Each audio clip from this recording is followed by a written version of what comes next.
As entrepreneurs and creators, the early months of starting your business can feel exhilarating. There's excitement, novelty, and this natural drive to stay consistent with your content and show up for your business every single day. But what happens when that spark starts to fade? And with time, as your business evolves, your personal life changes, and you mature as an entrepreneur, you might find it harder to maintain that level of energy, enthusiasm, and boldness that you once had. Your once consistent content creation now feels like a chore, or worse, it stops altogether. Which leads to an important question. Can you really grow your business and sign clients without being consistent on social media? And if consistency isn't the answer, then what is? So on today's episode of Edit History, we are exploring the natural seasons and stages that every entrepreneur and creator will experience. Our guest today is Ruby Lin, also known as Miss Ruby Sparks, a sales mastery coach with over a decade of experience in sales. From cold calling and door knocking to securing over $10 million deals with major brands like Visa and University of British Columbia, Ruby's journey in sales, honestly, it is as diverse as it is impressive. She was also a founding team member of an AI startup that successfully exited in 2022. So through her extensive experience, Ruby has discovered that entrepreneurs do not need more scripts or cookie cutter sales tactics. They need true sales mastery. So today, she works with online business owners to develop their sales brain, helping them to sell confidently and build their business on their own terms. So, are you ready for today's episode? Awesome. Let's dive in. All right, Ruby, let's start with what does content even look like for your business right now? In terms of the content that I'm posting right now, I feel like I'm very famous for not being consistent. And I know all of the business coaches will be like, yeah, you got to post X, Y, and Z and consistent and grow your Instagram. And I think very early on, I've decided that, that's just not the route that I'm going to go down. I want to be able to really capture my authentic Rubiness and my authentic essence. And sometimes, when you sit down and you try to write, I think on one hand, it can be very good as a practice, but from the quality of what you get, that might not always be the case. And so to answer your question in terms of like how content is for me, what is it like right now, it's still, I would actually say it's even less consistent than before. Back in the day when we first started, I would be on Instagram stories every day.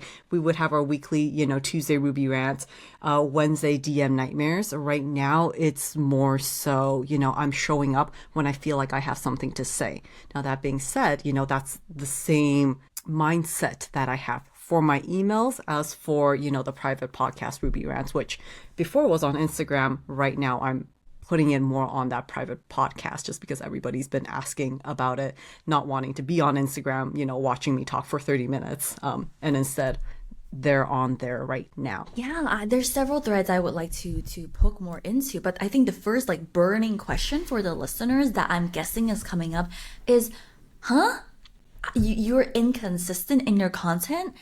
Does that even work? Like does that work in terms of growing your business? Yes and no. I'm just going to be really honest, yes and no. Okay? When I say that, what I want you to first ask, instead of the first question of does it actually work in growing your business? The first question you should actually ask yourself is what's the goal?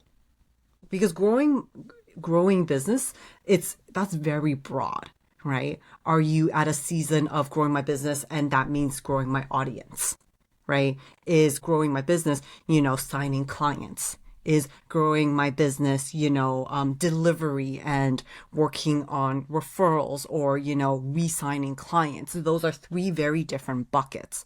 And I think a lot of people where they go wrong is they think growing business and they try to focus on all three at once. And all three, they're different strategies, right?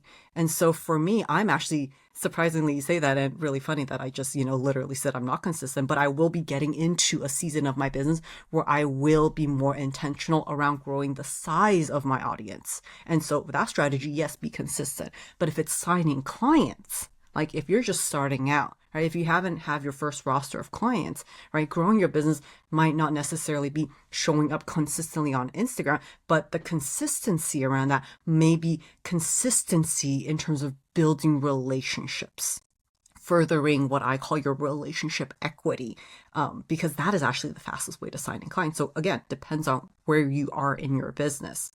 And that would be the first question to ask yourself. Question. I know the answer to this, but for the audience who may not be familiar with you, where are you in your business? Like, when did you start? Where are you now? Tell us a little bit. Yeah, so I started, I think like a lot of folks, during the height of the global pandemic. So I actually kicked off my business April 28th, 2020. That was my first Instagram post ever, and that's still on my Instagram. If you scroll to the bottom, that was my first Instagram post ever. And so like I've had a pretty fast upward trajectory. And I think part of it is just the skill set that I had coming in, but part of it was also just right timing. Everybody was kind of there. I was, the darling child of when people say, yeah, make the 10K in 3 months or whatever that shit is. Like I did that. Right. I know a lot of people, they don't necessarily do that, but like I was the person that, like I signed my first client literally 3 or 4 days after my first Instagram post. A month later, I think I had my first 5K month. 3 months later, I hit for like 10K. And so it was a very upward trajectory, very fast. I don't know if you know about that part. No, I did not. I'm like, damn it, how come I don't know everything about you, Ruby? Because Ruby, for context for the people, I have adored Ruby the second I saw her on my Instagram feed. Side note, for those of you who are OGs of the podcast, you would have seen Ruby on this show, on the past versions of the show. So feel free to scroll back and listen to the past conversations. Ruby was actually episode 10 of this podcast. So that's like way back in the day. Anyways, the thing that's making my ears perk up right now is you've always been quote unquote inconsistent in your content. You're very sporadic in your posting frequency. How did you make that work? Like, how did you make 10K in 3 months work? Do you want the real answer, or you want like the thing you'll want people to hear answer? Give us a compare and contrast. Feel free to give both. Okay. Let's see what the difference is. Okay. The answer that most people probably expect is something along the lines of, yeah, like my content was just really good and, it shifted perspectives and, like people just like saw me and, like they really liked me, similar to you, Cheryl. Like, you saw me, you really liked me, you hopped on the Ruby train and blah, blah, blah, blah. Like, and that does play into it. 100% that does play into it. Content is such an important piece of it. But the real answer, especially when you're starting out, especially when I started out, was just like, I was just really fucking good at sales. How do you sign clients when you have like zero track record, no Instagram presence, like absolutely nothing? Is you have to be really good at sales. You have to be very good at speaking to the person that's right in front of you. You have to be able to identify the problem, be able to solve that real time and speak it back to them in their language and build trust, right? You can do, and that's the thing, you can do that all through content. And that's why we have content. That's why we nurture. That's why, there is that traditional funnel, right? But you can bypass it as well if you develop certain sales skills. And so we have the kosher answer. We have the real answer. Ruby, how did you sign these clients? 3 days after, I was on a Facebook group. I was like, chatting with people. One of the girls said, oh, I'm interested in, learning more, hopped on a call with her. And then she was like, okay, yeah, so how can I work with you? And I was surprised, right? So take what you will with that. So right now it's been, I guess, 4+ years since you've been on the internet, building Ruby Sparks. How would you describe the different stages of Ruby's content in your business? Are you able to identify that there are different stages or seasons in your business in terms of content? I think so. And I think, the caveat being this is a journey that I'm still continuing on, right? I think at the beginning, probably 2020, 2021, I was just having a ball with it. I was just having a ball being on Instagram. Everybody was on. It was so much fun. I was on stories like every single day, right? Like it was that energy and that time of just total experimentation and just you don't know what you don't know. And I think it also really helped that everybody as well was wanting to be online. And so many connections were created, so many relationships were created. It was really fun. I almost call it like the golden ages, of like being an online coach in that space because it was so new, right? It was so novel. And, I would say that, that's 2020, 2021, almost mid 2022. And I think kind of mid 2022 onwards a little bit, it was almost like, I don't necessarily want to say like you hit a wall, but I feel like a lot of people, they started experiencing fatigue, right? Experiencing content creation fatigue. They've been online for so long, but that on top of, COVID was just nearing the tail end. And so people were wanting to go offline more, right? They wanted to, spend less time online in, building their business or whatever, or their priorities changed. And so from that perspective, I would almost say that was probably also when I shifted some of my time and effort being on Instagram to actually being on email as, also inconsistent as that was. That's really when I started building my email list and writing to those people because I know those people, they're the people that are really, really wanting to pay attention all of the time. And then I think now it's kind of the way that I'm doing things is probably completely opposite of how everybody else did it. I feel like my hypothesis was like everybody at the beginning was like super consistent, doing a lot, blah, blah, blah, blah, blah, and then now they're kind of like funneling out or they're like, oh, I just want to build my email list now or whatever. And I feel like for me, though don't quote me on this because I've been saying this for the past 2 years and obviously I haven't done it, is to actually spend more time on the front facing side of things, probably posting more on the Instagram, doing a little bit more, podcasting, things like that, building the top of funnel, because I feel like I'm very good at the conversion and building the relationships. And where I would like to spend more time with my content now is actually the top of funnels side of things. So opposite of likely what most people are doing. Quick question that came to mind was you mentioned that you want to start to post more on Instagram, let's just say. Why Instagram when everyone at this current point in time, there's a lot of chatter on the internet about how the Instagram algorithm is not good and how their content is flopping. Why are you still deciding to put more focus on Instagram? I think regardless of, what people are saying, most of my people still live there. I think, sure, I can go on LinkedIn or, build the podcast or however, but I still know that the majority of my audience are spending their time on Instagram. There is still that connection, regardless of whether or not they like it, right? Like their eyeballs are still there. The algorithm sucks, but the algorithm always sucked, right? Like it's not something I can control. And so there is that, that thought around, well, what can I control, right? I know that people are there. People are still building there. People are still growing there. And the reality as well is, Meta owns Instagram, owns Threads, owns Facebook, right? They still own a huge market share of things. It's not going to look like how it was in 2020. It likely won't be as easy as it was in 2020. But again, there is also no guarantee that any other of these platforms are going to necessarily perform for you in the way that you want. And again, right, you have to ask yourself, what is the business that I'm building? Because even though I'm building top of funnel right now, right, I'm not looking to go viral and build 100K, audience members or whatever. Like that's not the goal, right? The goal is, where are the people that are wanting to work with business coaches such as myself, specializing in business, specializing in sales, that are also indoctrinated enough, right? That they're also willing to spend that amount of investment.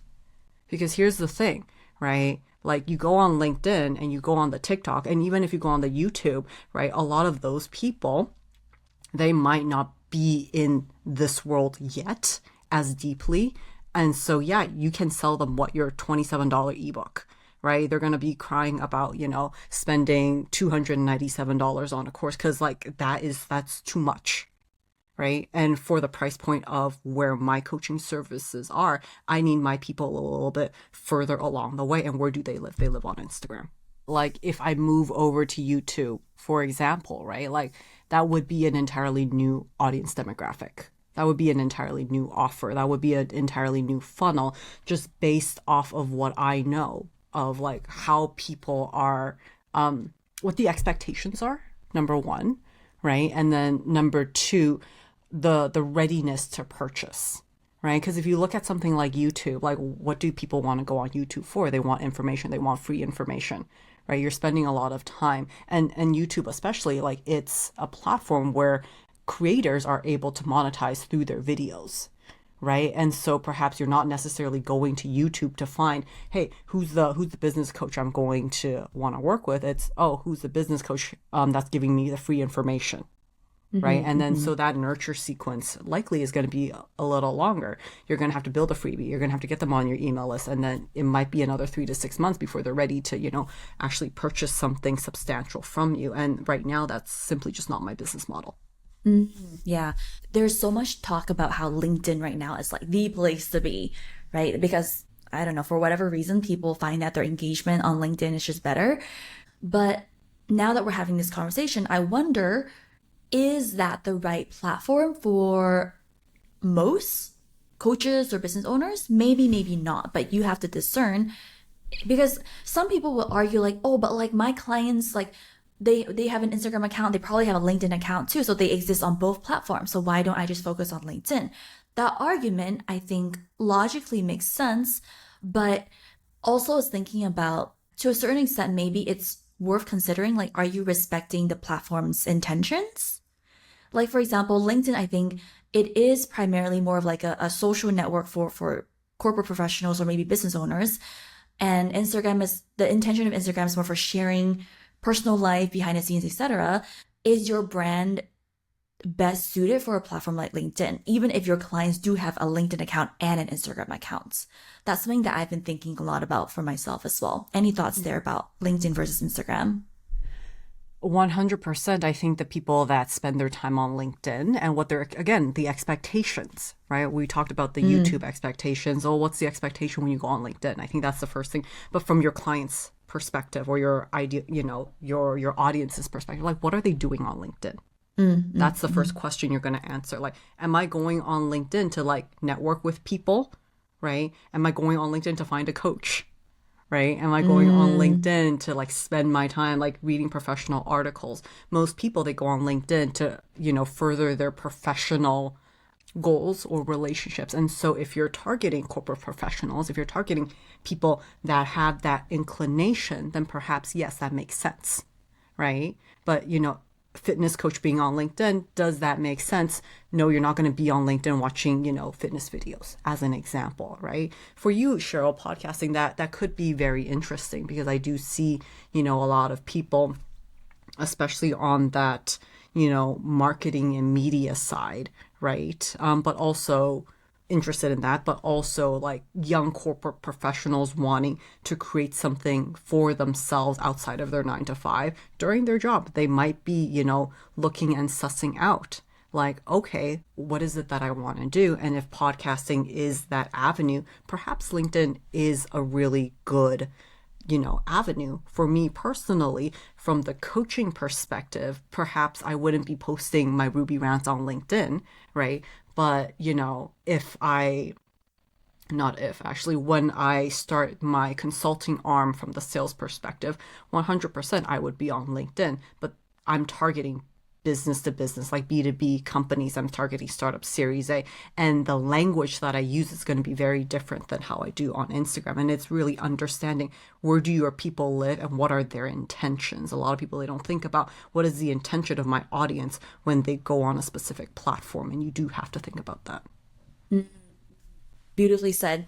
The key word here is expectations. I think what are people expecting from a platform? Like what are your clients expecting when they go on LinkedIn? What are they expecting when they go on Instagram? What are they trying to achieve or do or acquire from different platforms? And there is a distinction. I think when we look back at our own consumer behaviors, yeah, I go on LinkedIn for different things. I go on YouTube for different things. I go on YouTube Shorts for different things. Perfect. Okay. Now we're actually going to segue. Hard pivot here. Okay. So one thing I am curious about is when you look back at, let's say, during COVID times, Ruby versus present day 2024, 2025 Ruby's content, what's the key differences between when you first started versus today, 4 to 5 years later? I think I was a lot more consistent back then. And I think I was a lot more consistent simply because it was so much more novel, right? Like novelty is like a huge thing for the brain to like want to show up. So I think there is that a little bit in terms of just how I show up. I feel like good or bad, I don't know yet. Probably, there is a maturation process that has happened, right? I think, looking back to where I was before versus where I am now, I would not take back any of the things I've said, right? But I feel like, the younger version of Ruby was just so much more innocent. And she was just so much more like, yeah, and that's cool. And I love that, right? But I think now through the experiences of just knowing better, right? Of working with a lot of different clients, of just maturing, I feel like I show up just almost a little bit more reserved. Back in the day when I did Ruby Rants, you could probably hear at least 5 F-bombs in there. Right now, there's probably only 2, With that being said, I am really curious to know what is the content piece you've selected for us to look at today. Give us a quick overview of what we can expect before we play the video. Yeah, so this content piece, so you guys get to watch Ruby Rants. If you haven't watched it before, you guys are in for a treat. So this one was titled Ruby Rants, Coaches Telling You to Quit Your 9 to 5. And this was posted on October 13th, 2020. So like 4 years ago. And it was just like me basically bitching about business coaches, especially. I love like ragging on business coaches, but them telling their clients to quit their 9 to 5 to like go all in their coaching business when perhaps their client isn't ready. Perfect. Okay. So with that, we're going to play the video. So we'll be right back. Hi friends, for those of us in Canada, I hope y'all had a wonderful Thanksgiving yesterday. Now today, back to another week of Ruby Rants Tuesday. By popular vote, we will be talking about coaches who are not finance coaches telling you to quit your 9 to 5 job to pursue your business fully. First off, let me say that I know whichever coach is giving you that advice is coming from a place of love. I understand that. But love can sometimes fuck you really hard in the ass, okay? And like every Ruby Rants can probably go on for an hour, but I'm going to try and keep this short. So we're going to talk about 3 key things today. We're going to be talking about privilege, risk tolerance, and understanding your finances, because those are really important things. First off, I want to point out that there is a difference between you wanting to quit your 9 to 5 job and your coach supporting you through that process versus your coach telling you that you should quit your 9 to 5 job to focus on your business. And today we are going to talking about the latter. And why that irks me is reason number 1, for somebody to be able to give you that opinion, and that's what it is, it's just an opinion, is because of the sheer privilege of that statement. Okay, because most of the time they are basing this off of the opinion on what's worked for them, but not necessarily digging deeper to fully understand your situation. And I'm sharing this with you, and I say this because I actually had a one-on-one coach once who suggested to me that when I hit 10K or 20K revenue in my business, I should quit my 9 to 5 and go into my business fully, because that's what she did. But she didn't understand my financial situation. She didn't understand my home situation, or the standard of living I like to personally hold myself up to. This opinion was given to me simply based on that's because that's what she did, not what I needed. And it comes from this place of privilege because when you think about it, perhaps she was able to quit her job because she had a partner that could support her while she figured her shit out, you know? Maybe she didn't have any children or kids to support. Maybe her and her partner were like white and didn't suffer from any discrimination, like wage gap or opportunity wise. So there's so many factors that play into this. That's actually just she even made me feel like if I didn't do that, like I was doing something wrong and that my business wouldn't grow because I wasn't fully dedicated to my business. So that's kind of fucked up. Anyways, the second thing I want to talk to you guys about is risk tolerance. Some people have higher risk tolerance, some people have lower risk tolerance. I am somebody that has a very low risk tolerance. I like having security. I like being able to run my business from a place of abundance. I like being able to have the time to save up properly. So when I do make that jump, I'm not fucking stressed out of my ass, you know, like. And I see so many new entrepreneurs fall into this trap where they quit their 9-to-5 job to run their business, either to go back to working part-time or full-time and feeling really shitty about it. And P.S., there is nothing fucking wrong about going back to getting another source of income. There's building a business from the ground up. Like, this shit ain't easy, okay? It's just this fucking industry making you feel lesser for not being fully committed to your business. And I just we know that's not true, but we fall into that anyways. And why this also fucks with you and why we're talking about it today is because the moment that monetary well runs dry for you, guess what happens? You start selling from a place of scarcity. You start using all those sales tactics that you know you're not supposed to, and your energy turns into that of pure desperation because you're feeling that lack because you don't have fucking money coming in, right? And it's such a hard place to come out of. And I know this because I have clients that I had to coach to get out of that place, but it's so tough. And what happens is, you know, you end up doing launch after launch and you stress yourself out. And the third and last thing is really understanding your finances before you make that jump. Unless you are working with a finance coach or somebody that understands your finances and sees everything, they shouldn't be in that position to tell you to quit your job. Like, I wouldn't be feeling comfortable to tell any of the people I coach to quit their fucking job because I have no visibility into that aspect of your life, frankly. And even though numbers are black and white, and even though as a coach I can see, you know, how much they've made from a launch, like, so what if you hit a 5-figure launch? Did you calculate how much did you budget for shit outside of your business that could potentially happen to you? Like, if these are unanswered questions, like, answer them before you quit your fucking job, please. And honestly, the last thing I do want to point out to you guys is you don't actually have to quit your job if you don't want to. You don't have to quit your job in order to run a successful business. So many of us believe or are made to believe that we don't have enough time, when in reality, you're just not focusing on the activities that's income generating. That is it. Sorry, calling your ass out for it. Because honestly, the activities you need to make sales after you figured out who you're serving and how you're serving them, and it's really simple. Build relationships. See if there's a need. If there is a need, talk about your offer. That is all, guys. It is not rocket science and it is not sexy, but it works.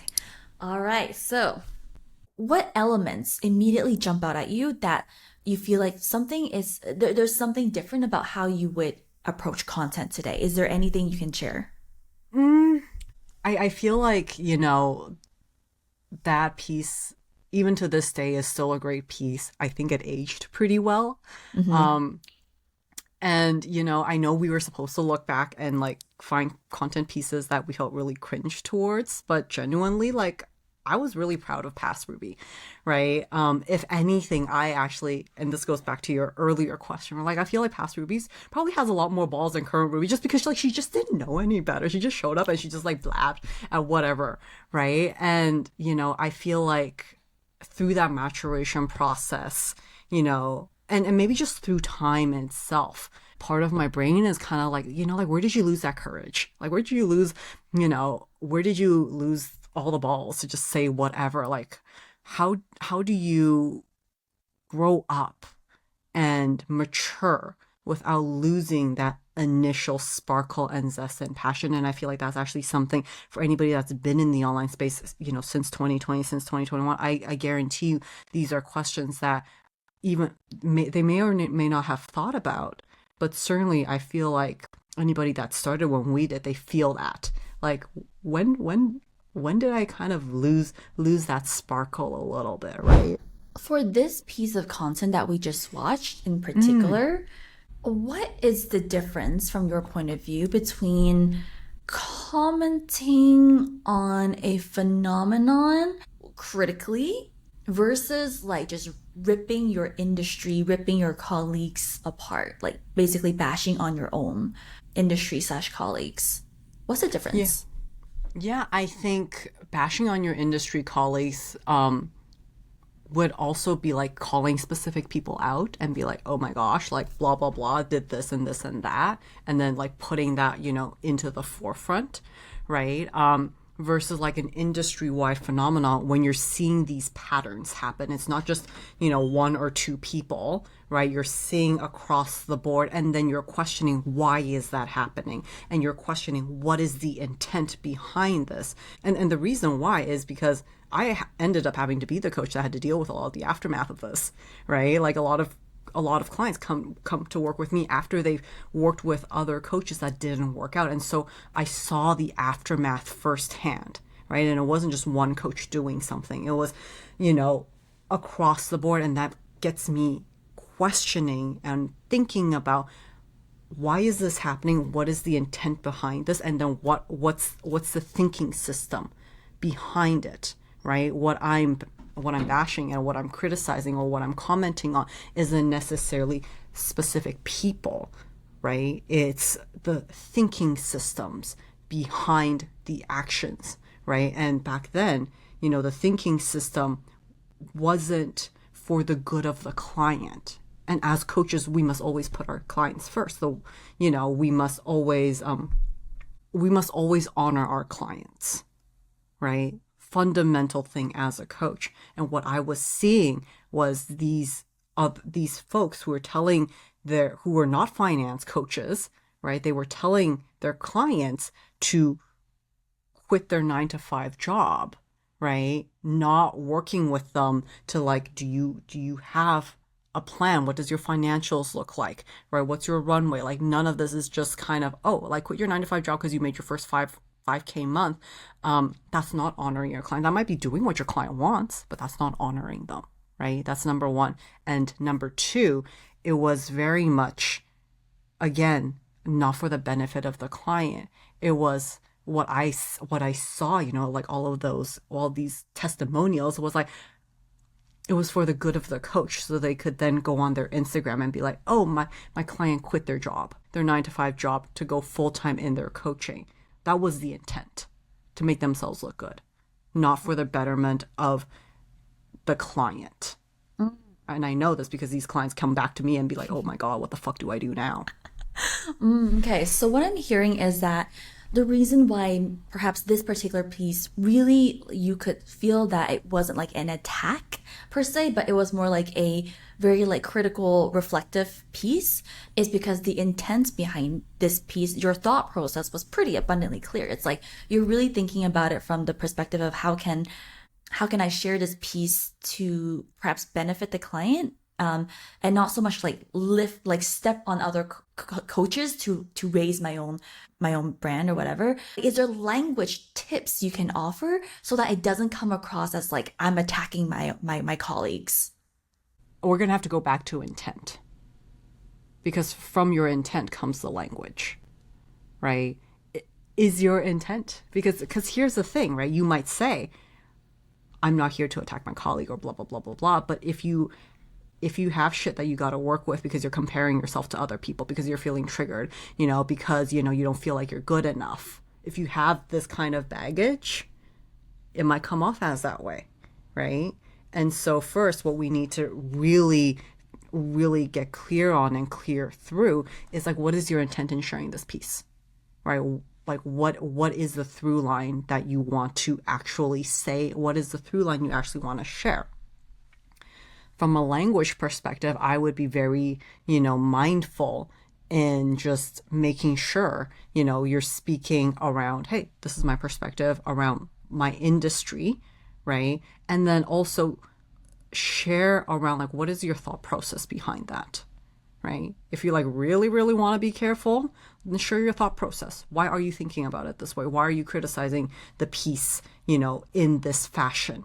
Right? And share with your audience, like, how did you get to this conclusion?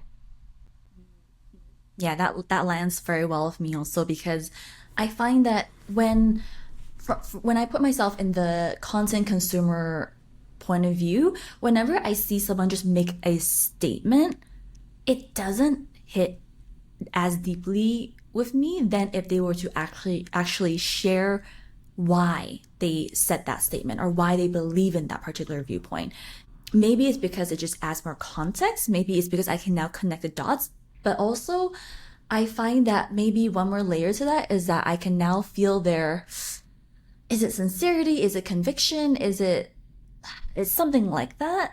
But it's like, because they now share their thought process, and even better is if they actually maybe even acknowledge some of the limitations of that particular viewpoint that they're saying. Is like, when they're able to give me different angles to understand why they said what they said, it just builds more trust. Like, I feel like I can trust what they're saying more, and they're not just blindly saying something because they saw someone else say, so they're spinning it a different way. But now I can really see, oh, they've really thought about it. There's a clear thought process, and they can even identify maybe some weaknesses in their argument or thought process, but at least they're really standing their own ground. So in terms of content, you move at a slower pace. Like, because you're not possible. like bam, bam, bam, bam, bam. You're really marinating on the things you want to say. The intention, you really let that simmer. And then you come in and put it together in a form of a content piece. Do you think that's a contributing factor to why now, even in the past 4 years, you're like, not much I would change, honestly? Yeah, I certainly feel it's that, right? I certainly feel, I'm the type of person that spends a lot more time, honing her axe than chopping the tree, so to speak. I'm not in your face all of the time, but when I do show up to share something, like, it should be impactful. I don't know if that is going to be the strategy moving forward, right? There may be a time where it's quantity over quality, right? I've been very intentional about just quality up until now, but I also feel like, there is room and space to experiment, and with experimentation comes a lot of quantity. And I think actually the main reason why I don't feel like blech about my previous content pieces was because I never actually jumped on anything that was trendy. And I think a lot of creators, they fall in, like, if you were to be cringe about a piece of content, my guess would be one of two things. You jumped on some sort of trend that just was not aligned with who you are and just your energetic essence. That's number one. Or number two, you took somebody's template, or you started like talking like your coach or something, and it didn't sound like you and you knew it. There was one thing you said just now that I really liked. It was the particular point about how if you are entering a season of experimentation, then quantity makes sense. And I find that for me, when I look back at my earlier days, I definitely went for quantity and consistency. But the reason why I feel like, although yes, like there are things that I posted or said during those seasons where I'm like, not quite, that's not quite it. Like, I wouldn't quite say that today, or it may not even resonate anymore. But why I still do not regret going for quantity or consistency at that point in time was because I think, number one, to your point, experimentation, it was important for me at that point in time to at least try and put in the reps so I can at least experiment and identify what lands and what doesn't land. So I think that was one thing that I appreciated from that season. But also number two is that because even sharing or saying anything on the internet was such a new thing for me at that time, I needed to strengthen my confidence. Like I needed to strengthen that inner groundedness by actually just doing it, just showing up consistently day after day after day. And I remember it was like February of 2019, I think, when I decided, okay, I'm just gonna do one Instagram story on video a day for like a week, just because I was scared. Like I knew I needed to practice and do it for me to get comfortable. And in that week, I was like, oh, this wasn't so bad. And I did it for another week and another week and another week. And then for like the next 2 or 3 years, there was like a consistent like 2 or 3 years where I showed up on video Instagram stories every single day. And that lifted a lot of other skill sets and beliefs I had about myself. So I find that there are seasons, to your point, where consistency, frequency makes a lot of sense. What are you most proud of when it comes to your body of work the past 4 or 5 years? I think I'm actually genuinely most proud of Ruby Rants. It has become something that if people have experienced it, like it's something that stays with them. It's something that they remember. I created a series on it, right? Like there was a period in time where people knew you want to watch Ruby Rants. It's on Tuesday. It's around this time, right? And like it started out as an experiment, Cheryl, right? Like I was just like, I want to rant about something. I feel very passionate about something. I want to rant about it.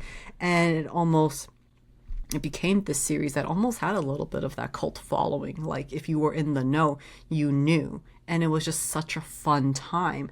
And it also just allowed me to play and experiment and share my perspectives in just such an open and freeing way. And also Ruby Rants brought in clients, right? It was one of those things that people like, oh yeah, have a great hook, whatever. But also like just build a very loyal following of people. I think a lot of folks that worked with me, their first experience of me was probably tuning in on a Ruby Rants, and they did not know what they were getting themselves into. And by the end, they're like, I don't know how I watched, all 31 story clips, but hey, here I am, and now I'm a fan. Do you ever feel like a hidden gem? I certainly do. I feel like I joke about this, but it's also not a joke. I feel like I'm probably a lot of successful entrepreneurs like best kept secret. Not that, they're like not purposely sharing me or whatever, but I do feel like there is something here around. There's so much up here. For those listening to a podcast, I'm pointing to my head. There's so much out here that needs to be out and shared into the world. And I know, Cheryl, you've been telling me this since 2020, right? But it's it is just, I think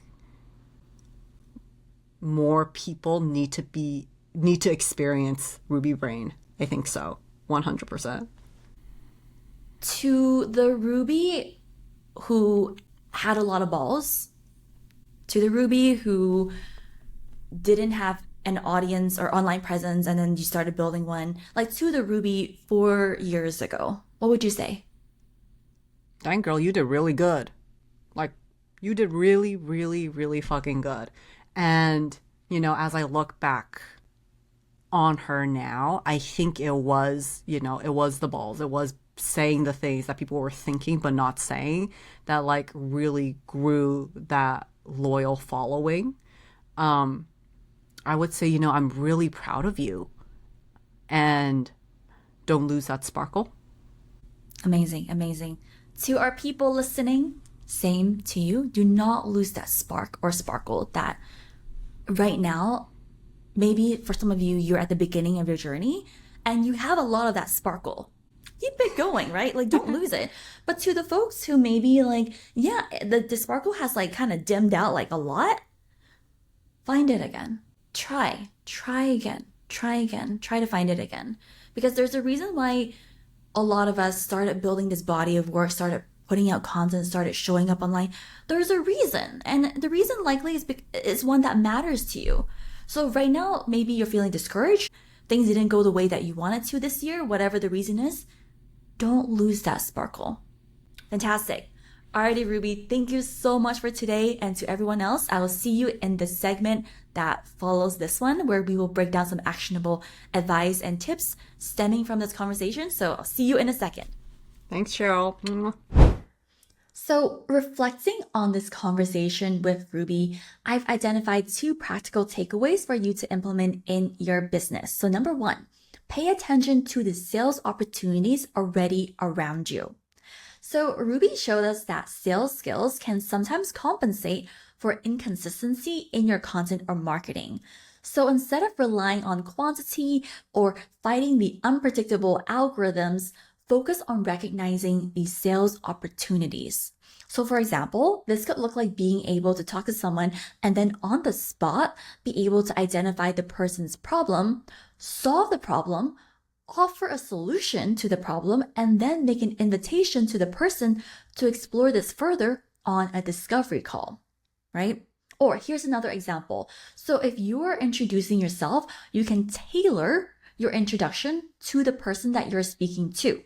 So for example, if I'm talking to someone and I'm telling them that I'm a podcaster and I know that the other person is in the early stages of their business or content creation journey, then maybe I would want to add on something like, there are so many entrepreneurs who have brilliant things that they want to say, but they don't say it because they're terrified of what people will think. So that's why on my podcast, I talk about X, Y, and Z, right? So sales isn't just about content that talks about your offer and then tacking on a call to action at the end. That's only one way of doing sales. But instead, sales can look like seeing the opportunities all around you, building the confidence to act on those opportunities, and then initiating meaningful conversations that could then open doors to more sales conversations. All right, a second thing that I want to invite you to do is to create a sense of novelty in your business. So maybe this could look like something more front-facing, like creating a new offer, like hosting a one-time workshop, or trying out new content formats. So for example, I used to do a lot of live streams and Q&As, but it's been a while since I've done one. Alternatively, there are things that you could do that's more behind the scenes. So for example, maybe you could start saying things that you really want to say in your content, but you've been holding back on. Or maybe you could do a 30-day mindset journaling challenge as a way to strengthen a belief that you want to embody more of. And the common thread among these options is that you are using novelty or novel experiences as a way to reignite that sparkle in your business. Because what often happens to so many entrepreneurs and creators is that when their sparkle starts to fade, they don't make the effort to feel reinvigorated or the effort to reconnect with their work again. And as a result, they stop entirely and eventually quit their business. And this business is one that used to mean so much to them, right? So for you and I, as we continue to move forward in our business, let's continue to create experiences that reconnect us back to our work and keep that sparkle alive. Sounds good? Awesome. Let's get to work. One more thing. If you thoroughly enjoyed this episode and are eager to continue the work, I would love to recommend you to grab the audit. The audit is a resource I've crafted to help you audit the 9 different parts of your body of work and identify the specific areas that you can improve on right away to set your business apart from the rest. So the audit follows our signature framework to building a differentiated and timeless body of work by becoming known for your thought leadership, creating immense value for your audience, and developing your signature voice. Honestly, the audit is a must for the entrepreneur who wants to differentiate your business through captivating ideas and effectively crafted content masterpieces that will continue to work for your business, not just for the next 3 months, but for the next 3 years. You can get the audit at cheryltheory.com/audit. Again, the link is cheryltheory.com/audit. And after you complete and work through the audit, you can then book a free 60-minute audit call where you and I will discuss your audit results. We will unpack the biggest issues in your body of work, identify the specific opportunities for growth, and create an actionable plan for you to differentiate your business. So with that, please grab the audit at cheryltheory.com/audit. Sounds good? Awesome. Let's get to work.